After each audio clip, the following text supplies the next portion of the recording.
రాబో కాలమందు నీకు నిరీక్షణ కలుగునట్లుగా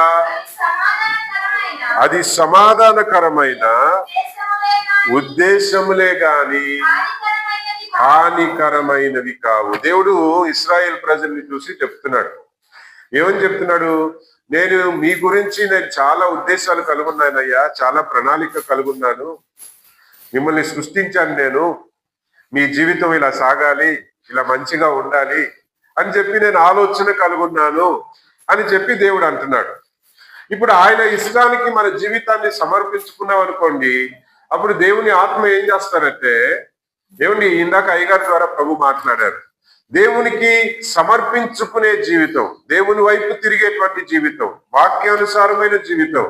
ఇప్పుడు దేవునికి సమర్పించుకోవడం అంటే ఏంటి చెప్పండి?